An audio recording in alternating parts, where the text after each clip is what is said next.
You're listening to the Options Insider Radio Network, the home of the Options Podcast. For more quality options programs, visit theoptionsinsider.com or search for Options Insider Radio Network in your podcast provider of choice. Listeners can also access all of our programming through our mobile app available in the iTunes and Google Play stores. Select programs are also available via live stream at mixlr.com/options-insider. That's mixlr.com/options-insider. Don't forget to follow along with your favorite programs and submit your own questions for the hosts at twitter.com/options, stocktwits.com/options, facebook.com/theoptionsinsider, or via questions at theoptionsinsider.com.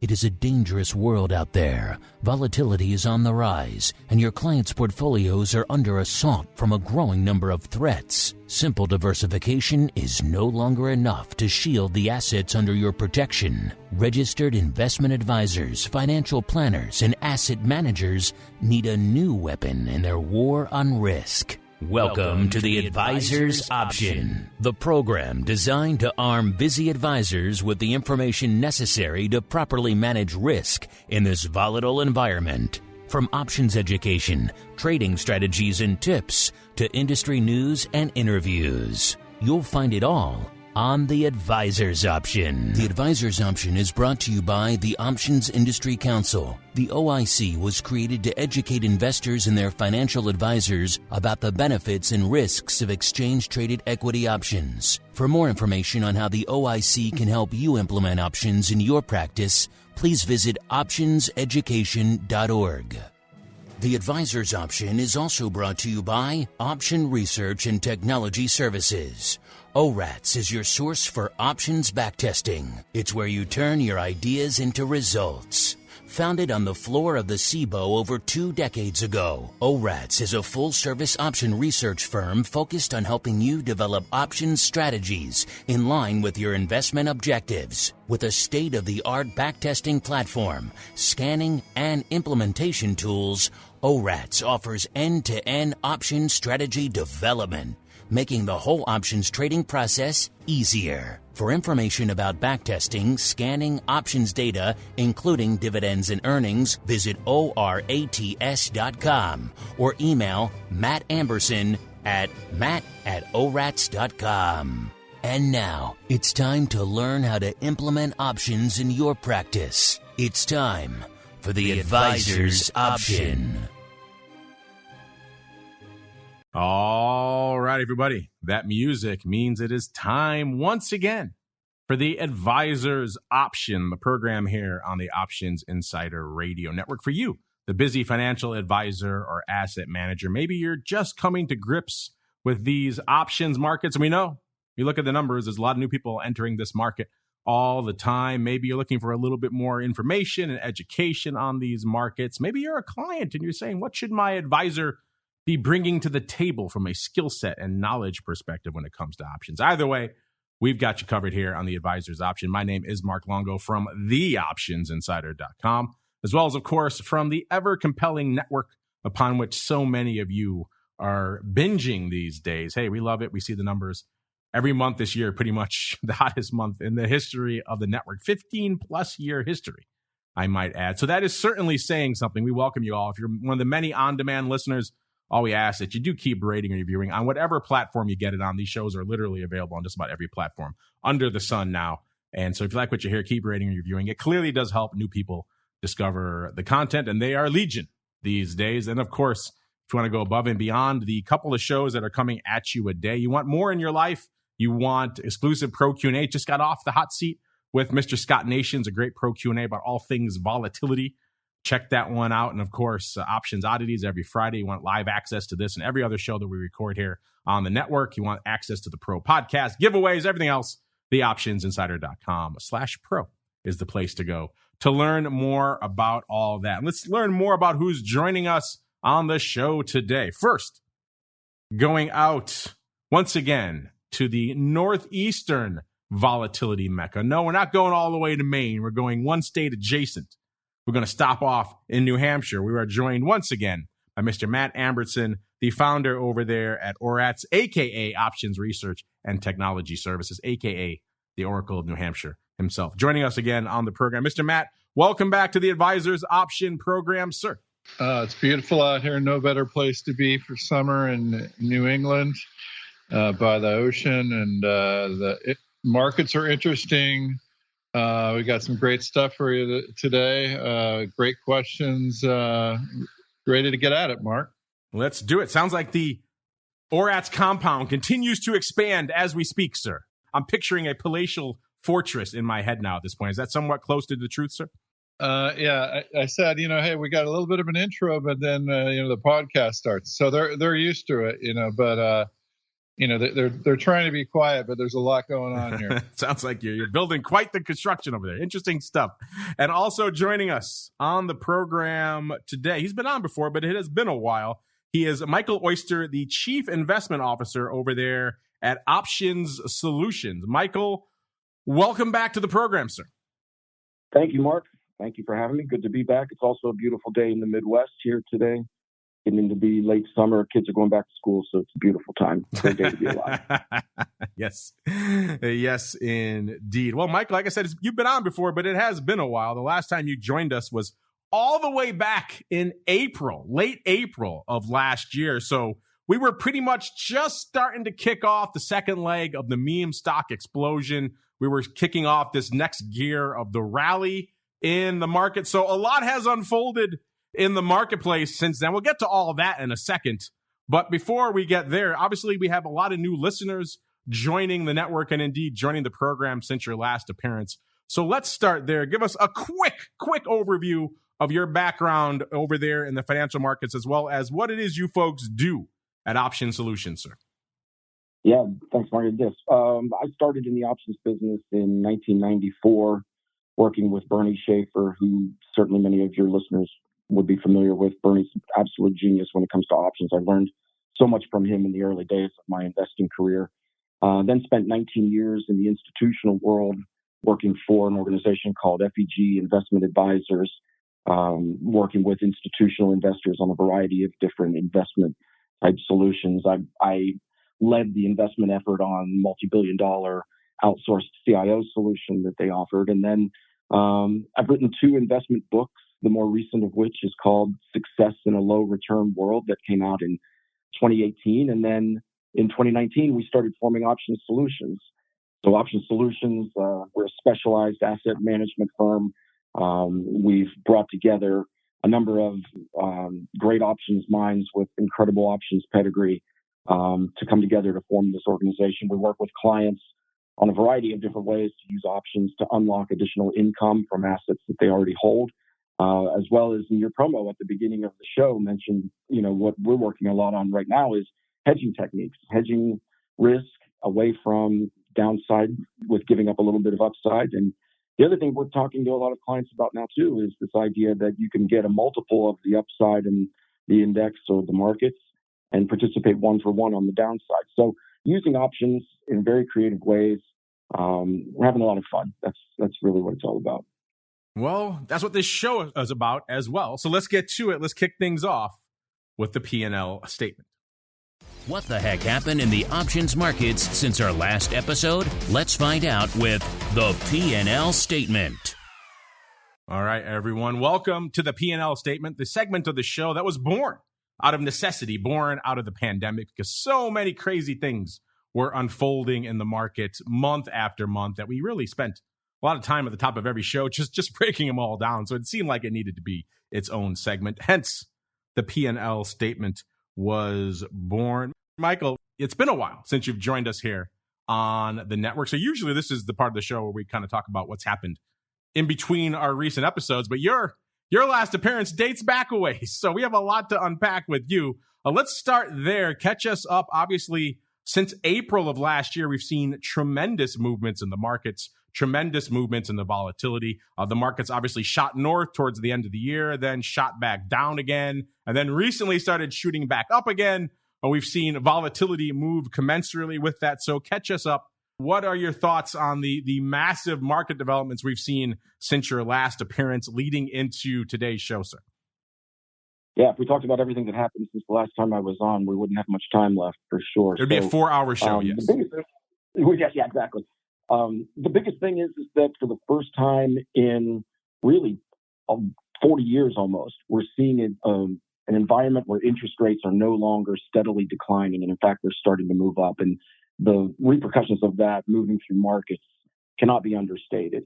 You look in 1981 when Paul Volcker was the chairman of the Federal Reserve. He deliberately threw the U.S. economy into recession to stamp out inflation. Interest rates at that point, short end of the yield curve, was up in the upper teens. From that point on, for the next 40 years, we've seen interest rates decline. And people talk a lot about the comparative between now and that inflationary period. That's not what I'm talking about. What I'm saying is that over the course of the 40 years since then, as interest rates have declined, that's provided a tailwind for stocks that most people have gotten so used to that they don't realize that it's not the most common thing in investment history. It doesn't have to happen. And now the reality is taking people by hold, which is to say, wow, interest rates may not go down forever. They probably won't go below zero. But maybe interest rates are starting to move up. So we're seeing that.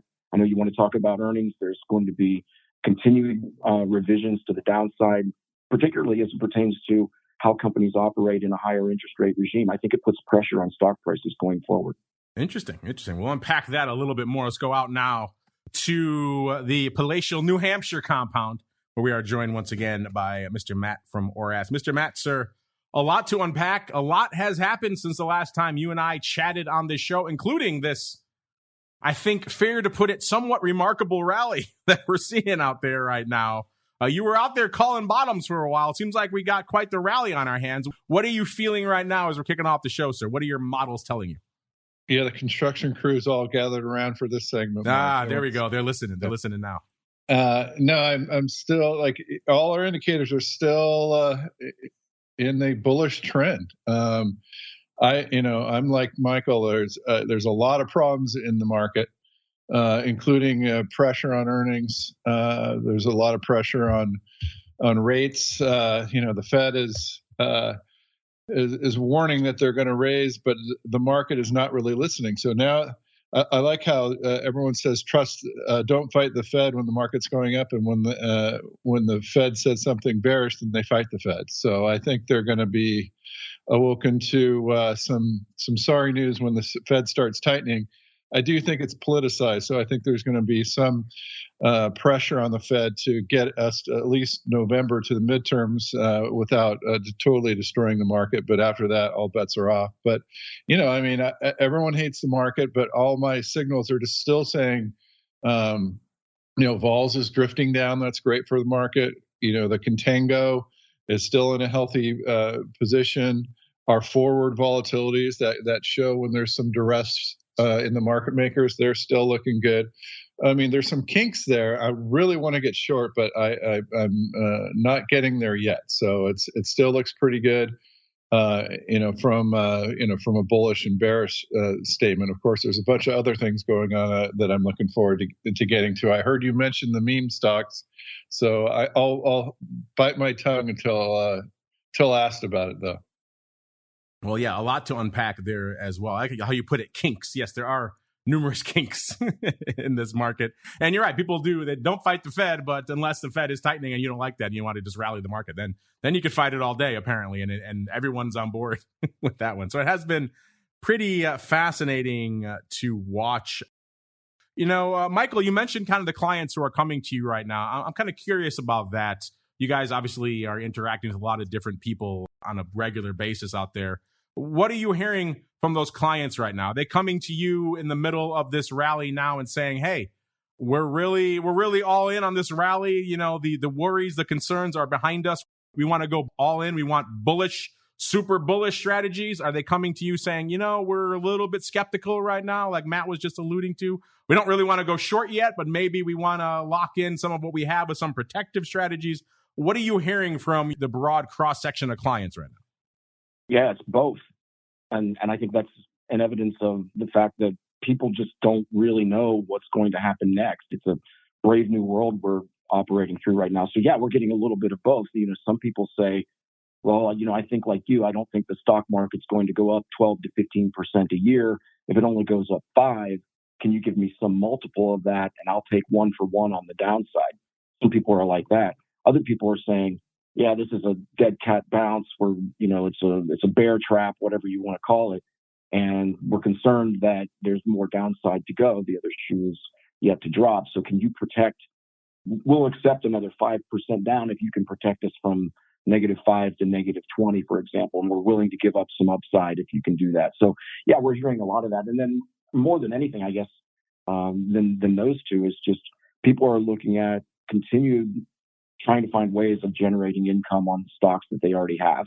If they can enhance return of stocks that they're never going to sell, be it a diversified basket or a concentrated stock position, they like to talk to us about that. If we can do a little bit better than the dividend and add a little bit of value, boy, that really makes a lot of difference in the long term. Enhancing income streams on a stock you may already own. That dovetails nicely with what we're going to talk about a little bit later here on the show. Really quickly, I want to get your guys' pulse on some of our current audience polls right now, our current questions of the week. Our current question of the week right now is, VIX is back below 20 as of the time we posted that. Is this the beginning of a new vol regime or just a blip on the radar? Quite simply, will VIX still be below 20 at the end of Q3? Mr. Matt, I'm curious for your thoughts on this one. If you have a vote, have at it. And more importantly, what do you think our audience is voting for, sir? I don't know. I'm a target winner from last week. So you had a bullseye a couple of weeks ago. So you're looking pretty good. Yeah. We had a couple of guests hitting it. Russell got a bullseye last week. You were 2 weeks ago, I think. So yeah, a couple of bullseyes in a row for guests. Yeah. So I think it's going to go down for a little bit, but then come right back up. Like I said, I think there's a lot of problems out there, a lot of uncertainty out there in interest rates, and a lot of the other segments. This rally is really testing some of the bears, but I think they're going to eventually get the upper hand and then drive the VIX up. So and I think I'm going to say your poll people are with me on that one. So let me know.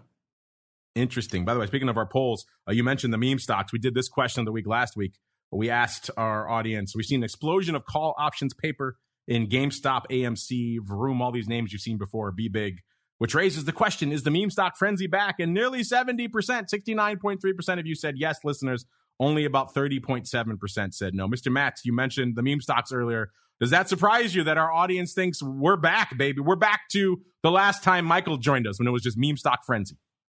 Well, I wish you would have told me that, because I think Best Buy, Bed Bath & Beyond is up 75% and halted today. So now they're getting back, even though Robinhood was sued for some manipulation, it sounded like. They've halted Bed Bath & Beyond, and a lot of these meme stocks are up huge today.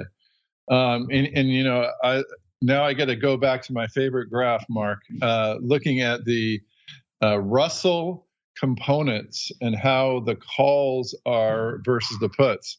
I've been quiet on that. Let's just look back here since March and April, and it hit the low in July, kind of late July, that the calls versus the puts, but now they're creeping back up. So for the last month, the calls have been coming up. So they started a month ago, Mark, and they're coming back now.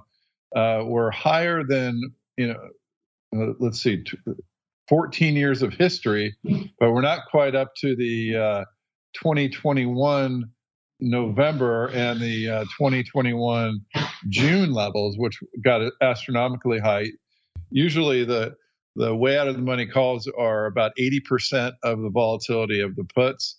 Now we've gotten back to par, so it's pretty flat. Back in June of 21 and Nova of 21, it was actually 10% higher. So the calls were 10% higher. So we're creeping back up. So FOMO and all of that is back. So that's how we're sitting, Mark. Wow, FOMO is back. And I believe, I'm looking at Bed Bath & Beyond right now, up 315% in just the past month. My goodness, up 95% just in the past week. So yeah, there's certainly some Certainly some FOMO afoot out there. Mr. Michael, same question for you, sir. We asked our audience, VIX back breaking the 20 handle. Do you think this is the beginning of a new volatility regime or just a blip on the radar? Where do they think VIX will be? Will it be below 20 at the end of Q3? What is your vote, sir? And what do you think our audience is voting for? Yeah, and I'm going to side with Matt on this to a large degree. Taking the second question first, will it be below 20 at the end of the third quarter? I'd say yes. High probability of that. The long-term average is 19, so it's really difficult to say. It could be above, it could be below, but I'm going to say below. And the reason is because we're seeing a trend in that direction. People are still not waking up to the idea that this is a harder environment to invest in than has been in the last few years or so. So I do think there will be that, but then there's some seasonality that could come into play after that. October is sometimes a really difficult month for the market. So pretty much what Matt said, you see a decline. I think it will be below 20 at the end of the third quarter, but then I wouldn't be surprised to see it pop back up. In terms of the first question, are we in the beginning of a new volatility regime or just a blip on the radar?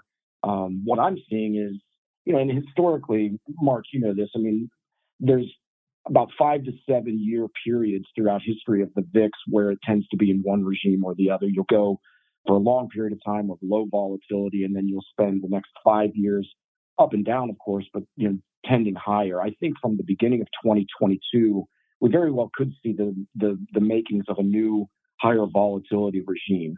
It's been above the long-term average virtually every day so far this year, and we're all the way into middle August already.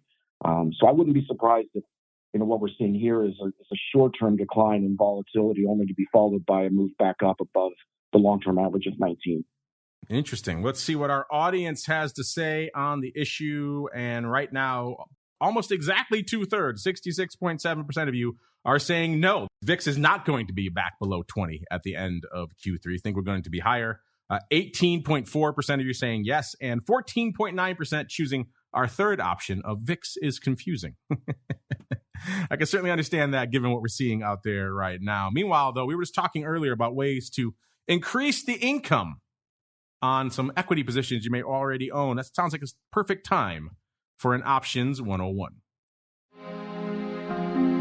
It's time to learn how to manage risk and generate additional income for your clients. It's time for Options 101.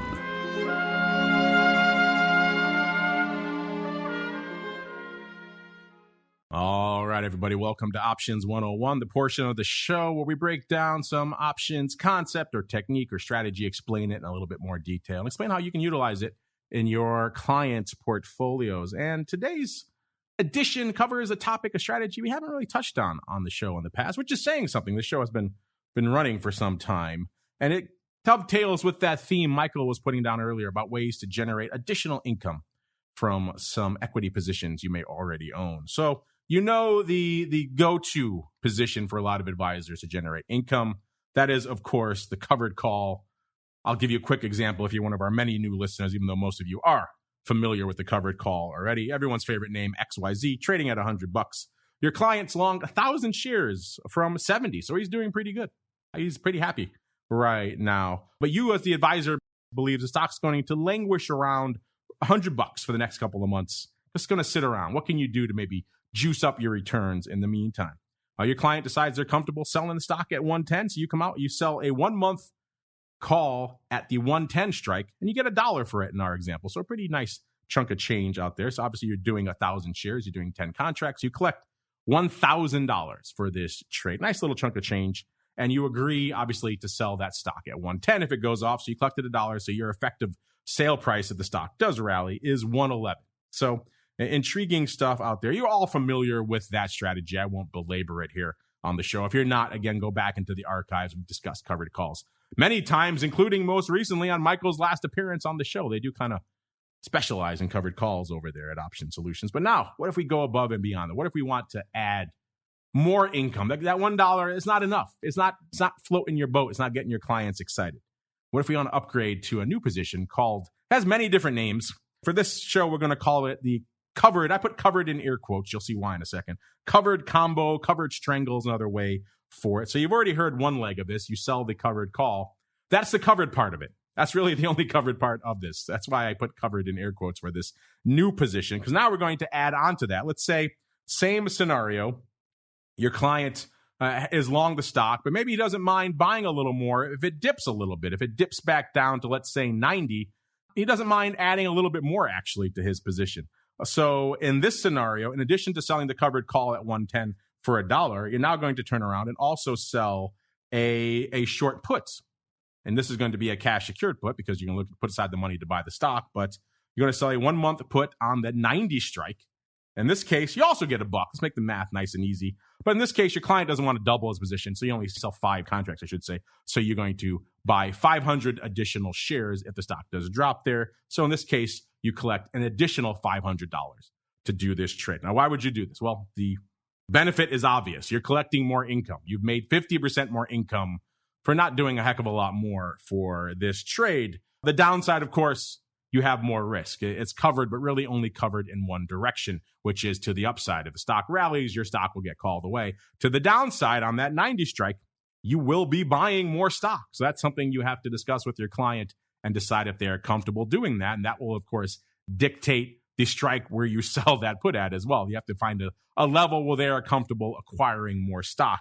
And now we get into this new covered combo / strangle position. Let's go around the horn. Let's start with you, Mr. Matt. What are your thoughts on this position as a whole? The fact that folks call it covered, even though it really isn't. And then also its overall utility for the advisors as a tool for generating more income for their clients, sir. The Texas Strangle. You're already long and you're getting longer. I mean, in the accumulation phase, if a client is accumulating stock, yeah, I mean, they could accumulate more selling. And I like that they're not selling, the full boat. But, you already have risk to the downside, obviously, with the stock, and you're selling more. So, but, a strangle is a good way to, especially in this type of a market, to get some extra money in. Of course, we've talked about this many times in the show. I like to back test and look at these separately, like the calls and the puts. Strangle doesn't have to be in the same month and same amount out of the money. So I like to look at those separately, as I've learned back in market making days when we used to look at every tick and simulate gamma hedging strategies. Every stock has a different way of moving, so you really have to test and look at each one or look at similar groupings. So, before we get into a strategy or a client does, we have these optimizers that run, thousands of back tests and helps, look at some of those delta ranges. So, I think it's pretty risky. I'd rather do,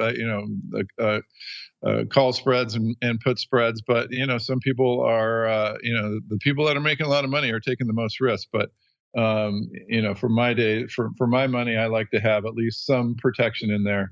Why not sell a put spread instead of a naked put? So that's my feeling on it, Mark. Indeed. You mentioned the Texas Strangle at the top. Why the Texans get beat up all the time? Why is it a Texas hedge? Why do we always assume people from Texas do not know how to hedge?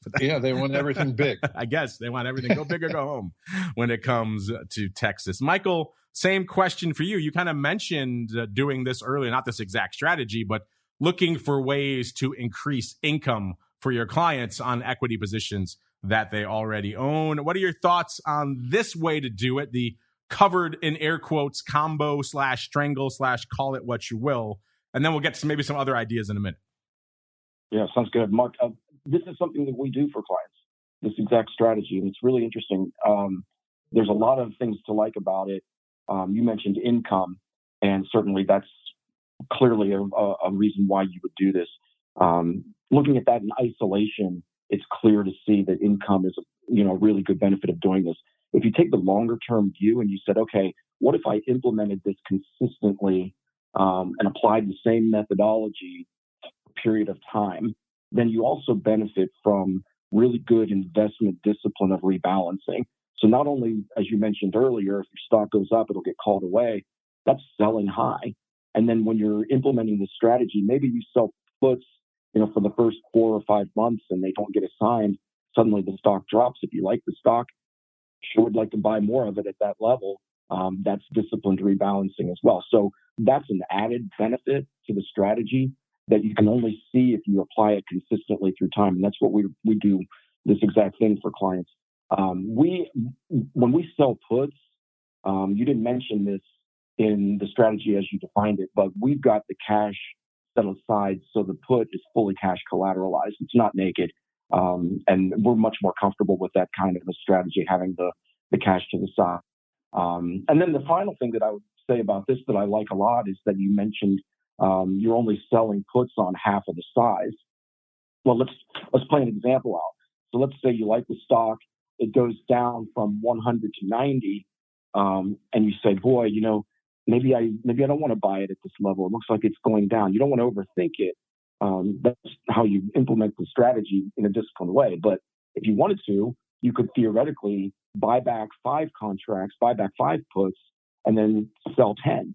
And then maybe the price you get from selling 10 is enough to buy back the 5.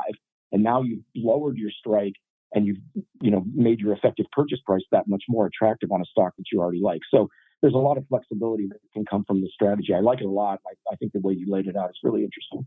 Well, there you go. I'm glad you're a fan. We did lay it out as cash secured. That is the way I think a lot of our advisors would do it. It's certainly kind of the approach most of them would take. Before we roll out of this segment here, Michael, any other interesting ideas or nuggets you want to leave with our audience in terms of other interesting ways they may want to add income for their clients? Yeah, so like I mentioned once before, there's a growing interest around these structured solutions that provide clients with the opportunity to participate more fully on the upside if the market goes up, and then participate one for one on the downside. We're seeing a lot more interest from the advisors that we're working with and individual clients and something like that. They think, okay, we're probably not going to get 15 to 20% returns from the stock market. If I say I'll give up, I want to make, call it 3 times the return of the S&P up to an S&P return of 5%. The S&P goes up 5, they're up 15. So now they've instead of being up 5, they're up 15, and that's great. If the market goes down, well, they're only down 1 for 1. We're seeing a growing amount of interest in strategies like that. All right, let's see what else the market is expressing interest in. It is time to head on into the earnings volatility report. Earnings announcements can move markets, but what is the options market telling us about upcoming earnings events? Let's find out with the Earnings Volatility Report. All right, everyone, welcome to the Earnings Volatility Report. We put out a lot of earnings data throughout the cycle over there at theoptionsinsider.com. If you want to check it out, head on over there, click on the Options News and Articles tab to begin your journey to the dark side. Be forewarned. It's a lot of data. It's a lot of interesting stuff. So if you're intrigued on how these names are performing right now, how they performed in the past, what they're pricing in for the future, it's a good place for you to head on over. Mr. Matt, you are the keeper of all that earnings data. We are in the middle of it right now. We are hot and heavy in earnings season. Big names popping off again this week. A lot of big box retail, Walmart, Home Depot. Walmart looks like it's lifting the market a bit today. We got the Target tomorrow, Lowe's. We got Kohl's coming up later, BJ's. A lot of big box retail coming up this week. What's been catching your eye so far in a very hot and heavy earnings season, Mr. Matt? Yeah, it's been interesting. Walmart, interestingly enough, pre-announced a bunch of times, warning, and then beat those lower expectations, so they're up today. Funny how that's the old Microsoft strategy, yeah. Right? Downsell. Oh, wait, we beat it. What a surprise. Yeah, so that was an interesting way to do it. But yeah, I mean, it does just feel like we're in a late stage of a business cycle here where, the consumers still have some money in their pockets, but it just feels like margins are getting squeezed and earnings have been kind of mixed. We go in periodically and look at the distribution of earnings announcement moves and then adjust accordingly. We adjusted up a little bit, so you may have noticed that the returns for this earnings season look better than normal. I'd say a few of those percentages is due to our distribution, but it's been, there's been some decent returns. There's been lower expectations early of the moves in earnings, and those were beaten. And plus this, though, I think it's so interesting. We've had so many earnings seasons with pumped up volatility, whether it's COVID or the market going down. But this is an earnings season where the market, where vol is coming in, and that extra volatility that's usually in these earning stocks is not in the earning stocks. So we're seeing more beats for the owners of straddles. And I know that's a couple things going on at the same time, but hopefully you understood that. So this is a lower market volatility regime for this earnings, and it's generally better for people that are owning options. So they're doing a lot better. So hopefully that all makes sense after this whole COVID, some of these other months, earnings season months, where the volatility was so high, the market in general, that the companies were having trouble beating their implied earnings move. So hopefully that makes sense. And then we're getting a little we're into the fifth week here of normally a 6-week earnings season. So we're starting to wind down, so we're coming to the end of it now. We're seeing some higher volatility stocks showing up, but we'll see what's going to be going on for those next couple of weeks, Mark. And Michael, same question for you. I'm curious, as you're out there putting together your various income strategies, I know a lot of it is on broad indices, so maybe earnings season isn't your entire focus out there, but it certainly does impact the volatility spectrum. What are your thoughts on what we're seeing out there right now from an overall earnings volatility perspective, sir? Yeah, certainly. And actually, we spend a great deal of time looking at earnings on individual companies. We do not too much on index options, actually. Most of what we do is on the equity world and looking at the volatility in earnings and just the uncertainty around the future of earnings. I think if you listen to the major financial media and you hear people talk about earnings revisions and expectations of downward revisions, yeah, maybe on the surface a little bit. But if you look at the projections individually by stock, it's hard to find one where anyone thinks that earnings are actually going to contract over the course of the next year or so. It's a positive earnings trend still. So I think there is a little bit of downward pressure with earnings adjustments and with earnings in general, but I think it still will be positive, which, coincides with our thesis on the market in general, which is, yeah, we're going to have some hiccups. It's generally going to be positive. It's just not going to be the runaway stock market performance that we've seen over the course of the last few years or so. Let's see what things are running away with your attention span. It is time to get the buzz. Busy financial advisors don't have time to follow the latest developments from the options market, so we do it for you. It's time to get the buzz.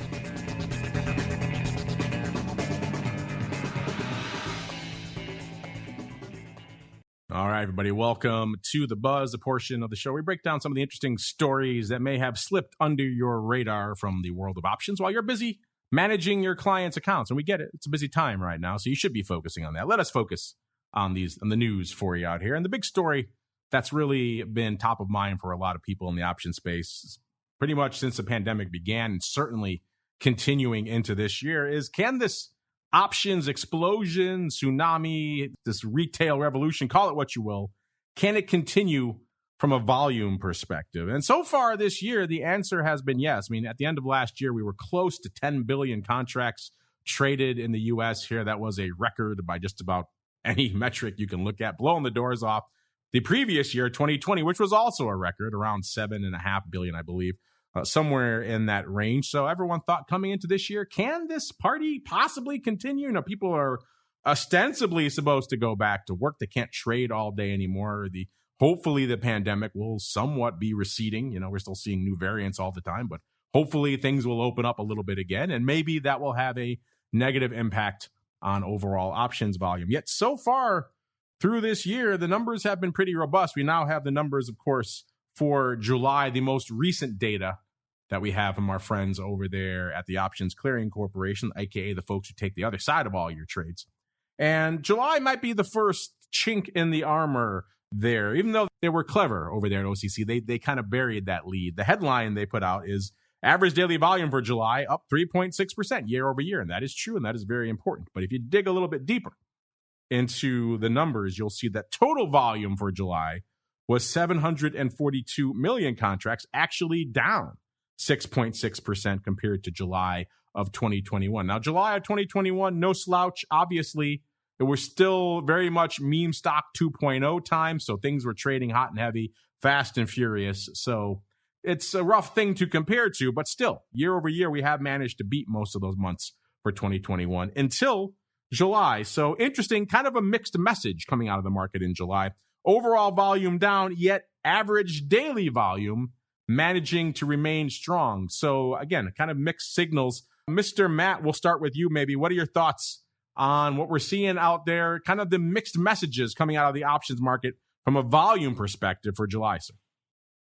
For a long time, I've said that quantitative easing is very good for options, but we're getting into some QT, quantitative tightening, which is not going to be good. I think we're starting to see that rising rates in QT is going to stem the tide of options growth. It's been amazing, but I think it's gonna slow down, Mark. So that's been my belief and continues to be. All right, and Michael, same question for you, sir. This has been something we've been debating on the network all year. You know, can this options party, can it continue? And so far, the answer is yes, for the most part. Again, the numbers for July kind of sending a bit of a mixed message. What are your thoughts on these numbers we're seeing from July, and what are your thoughts overall going forward? Do you think 2022 can rival the epic year that was 2021? Yeah, short answer is yes. But I'm also with Matt in the sense that I do think you could see some waning over, shorter periods of time as these meme stock investors realize, oh no, buying these options on these stocks that don't always go up, that's not really all that great of a strategy. So maybe they're back to work, like you said, and maybe, they realize that it's a lot tougher than what it may have seemed when the stock market was going up. I do think the other side of this too, and it's easy to point to retail investors and the younger investors, meme stock investors, what have you. There's a growing interest in options from the institutional world. You look at public pensions, for example, there's a number of them that have adopted options-based strategies for the same reason that everybody else does, right? I mean, their actuarial returns are difficult to hit, and they're looking for income, and they're recognizing that they may not get it from stock market price appreciation. So yeah, there's growing interest from the average investor, individual investors, but I think the institutional marketplace is waking up to options as well, and we're seeing a lot of interest there as well. But Michael, I'm not sure if you got the memo. Stocks can only go up, sir. At least for right now. Oh, yeah. They can only go up. Exactly. Yeah, there's a lot of anchoring. I've studied a lot about behavioral finance, a lot of people have, and this idea that the preconceived notion that stocks always have to go up 10% a year is something that's a very dangerous concept, and I think it's people are starting to wake up and see that that's not always the case. Well, let's see what else you folks are waking up to. It is time. Our mailbag always overflows on this show. Let's see how many of you we could squeeze in the time remaining. It is time to open up our office hours. It's time to answer your pressing questions about options. It's time to start our office hours. You can become a part of this segment by leaving a question on theoptionsinsider.com.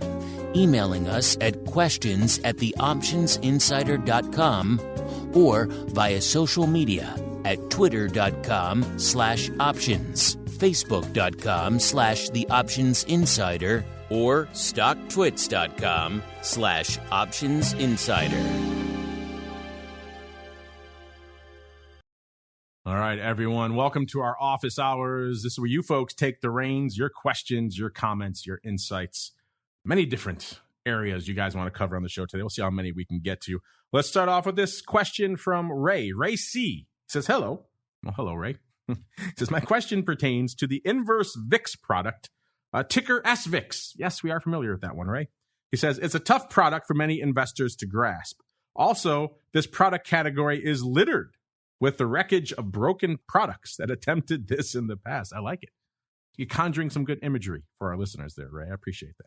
He said, I would like to know your thoughts on this product category and its suitability for advisors to include in client portfolios. Thank you. Well, this is a very contentious product category that you have picked here, Ray, for some of the reasons that you littered out, not the least of which being, of course, the infamous implosion of XIV back in 2018. Took a lot of client funds with it. A lot of people were investing in that product that clearly really had no idea what they were buying. That's why a lot of people were, quite frankly, reticent when this new SVIX came along. There were a lot of people, many of them on this network.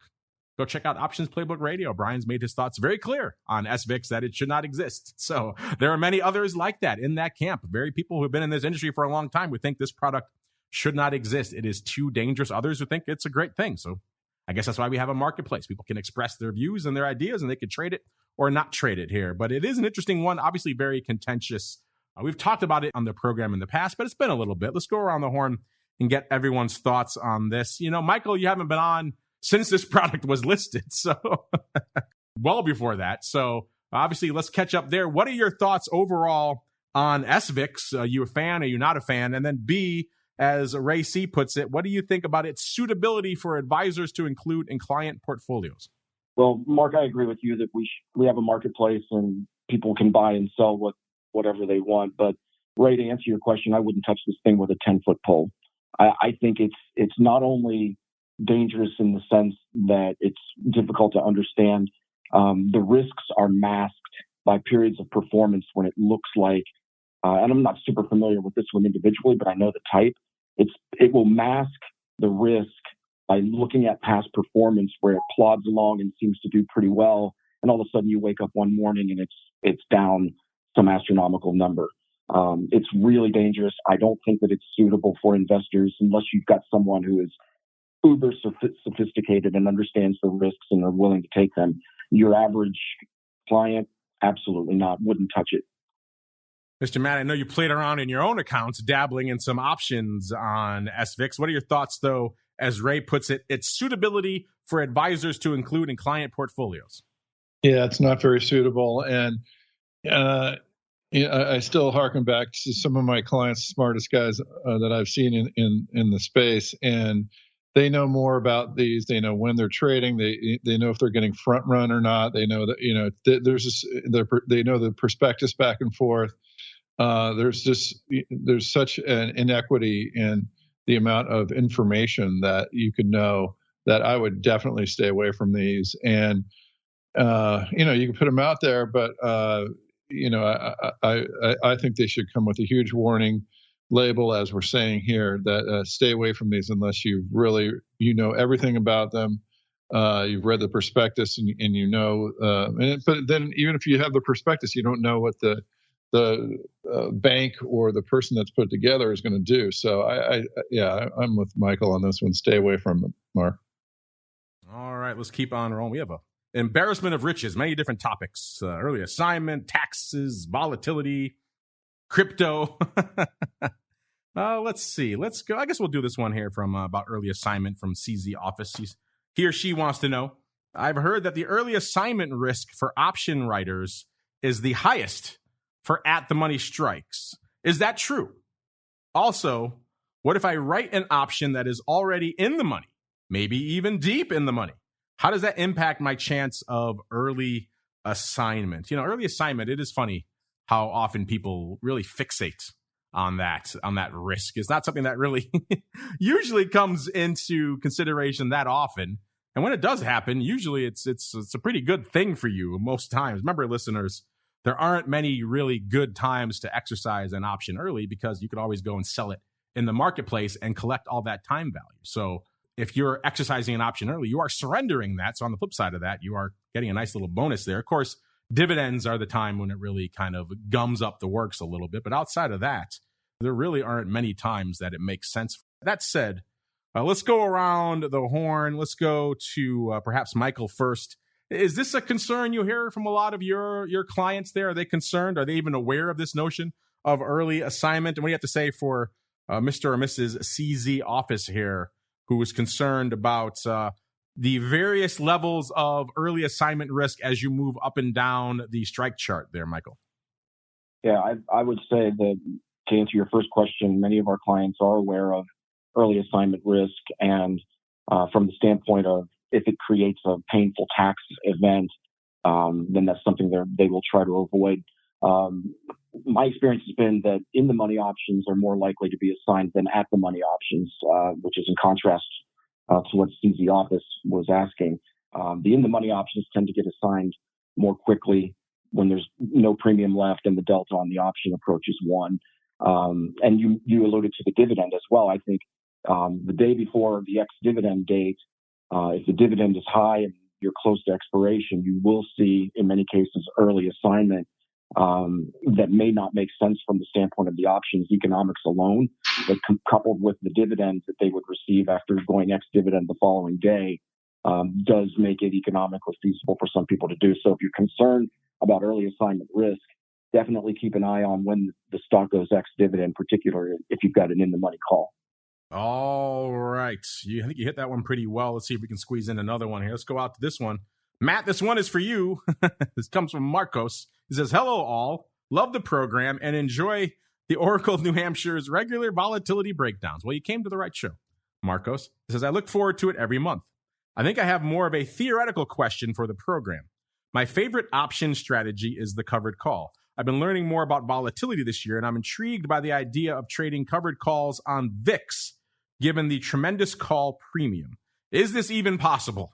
VIX options are cash settled, and there is no VIX underlying that I'm aware of outside of the futures. Is there a way to trade covered calls on VIX, or am I simply wasting my time? Thank you. This is interesting. We had this discussion come up earlier on our pro Q&A session with Scott Nations as well about the notion of covered calls on vol products. I guess this is the flavor du jour. Everyone wants to know about this trade right now. So, Matt, first off, Marcos, clearly a fan of yours. So there you go, a feather in your cap from Marcos. And then what do you think about his question about a strategy outside of today we don't really hear about a lot, which is covered calls on VIXer? Well, now that of course, for a fan like this, I had to run off and do, couple hundred tests on the VIX and cover calls and such. Obviously, you can't do a cover call, but you can do a poor man's cover call where you buy an in-the-money option, so it mimics the stock with high delta, and then you sell a out-of-the-money call against it. And when I saw this, I go, this is not going to work because the VIX, the roll down is just so brutal on the VIX that you have to be really careful with this. And actually, what my back testing has shown, and kind of what I thought intuitively, was instead of doing a long call spread, actually the short call spreads are a lot better. So tested a bunch of those, and really that's the way to do it. So you want to be you want to get this roll down, and you want to do it when the vol is kind of low, VIX is below 20, and there's contango in it, so it's going, so the front months are going down and down and down, and so it's actually a short call spread that you want to think about. And then one thing that I didn't try that I might is a poor man's cover call diagonal with the long call that's extremely had many days to expiration.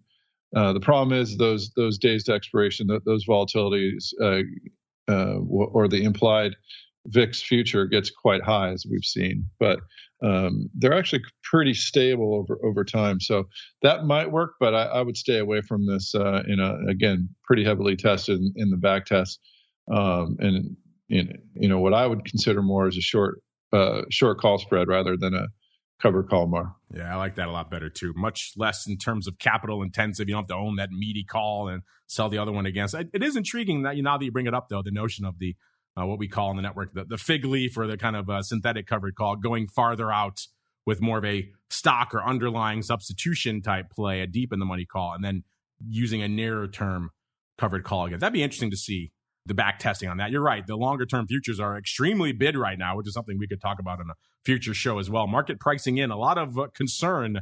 Usually it ends around the midterm elections. This year it goes all the way through the end of the year and into next year. Looking at some of those futures, they were at about 28 or close to that, getting into Q1 of next year, which means the market pricing in a little bit of juice. So if you're going to go buy those futures, it's going to be a little bit juicy as a result. But that's an interesting way to parse it there. Mr. Michael, anything you want to add here on Marcos's question about covered calls on VIX and the suitability therein, sir? Yeah, and I was thinking when he was talking about using futures The risk with that, of course, is basis risk. When the VIX goes up, the spot VIX goes up, the futures invariably, occasionally when the VIX goes up really sharply, futures don't follow suit to the magnitude that the spot does. So it's a really difficult strategy. I can see it working in theory, but it would be, I think, in my opinion, very difficult to implement. But yeah, go for it if you think you can do it. All right, everyone. Unfortunately, that music means we've come to the end of another epic journey through the world of the advisor's option. Amazing how quickly an hour flies by when you're having fun talking about covered calls on VIX and inverse vol products and covered combos and all the other fun we squeezed into the show. But before we go, let's go back around the horn. Michael, as our guest, we'll start with you, sir. If folks are intrigued, they want to reach out, see what's going on in the world of option solutions, where should they go? What should they do? Yeah, so optionssolutions.com. Just as simple as that. Options, plural, solutions, plural.com. We're on Twitter. We're on LinkedIn. Connect with me on LinkedIn if you're interested, Michael Oyster. Would love to learn more about what other people are doing and seeing.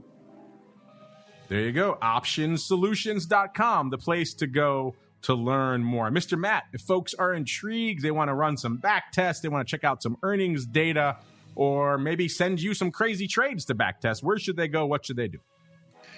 Yeah, orats.com. We have a lot going on. So, I appreciate Marcos and all of the clients that have written in from the show. We have quite a bit of volatility research, including now we have a minute-by-minute API. So I've gotten my hands on that, and we're moving our longer-term volatility research into shorter-term volatility research. So that's a lot of fun.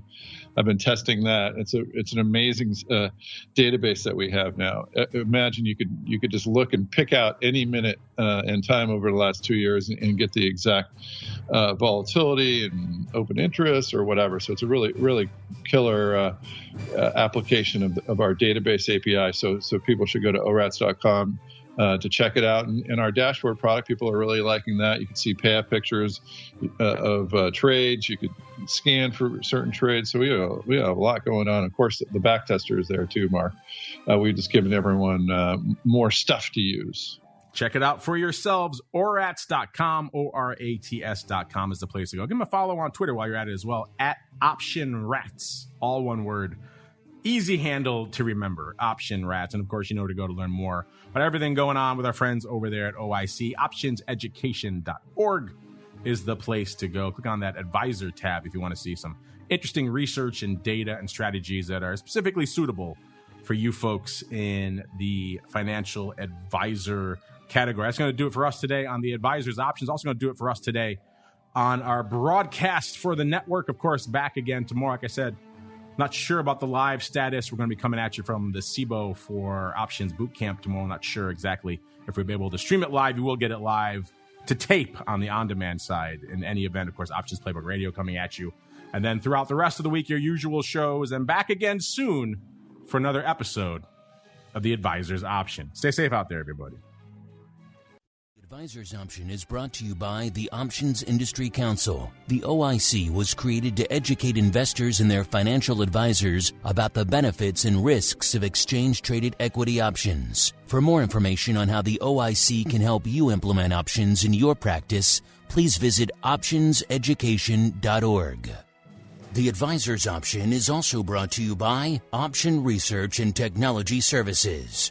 ORATS is your source for options backtesting. It's where you turn your ideas into results. Founded on the floor of the SIBO over 2 decades ago, ORATS is a full-service option research firm focused on helping you develop options strategies in line with your investment objectives. With a state-of-the-art backtesting platform, scanning, and implementation tools, ORATS offers end-to-end option strategy development, making the whole options trading process easier. For information about backtesting, scanning options data, including dividends and earnings, visit ORATS.com or email Matt Amberson at matt@orats.com.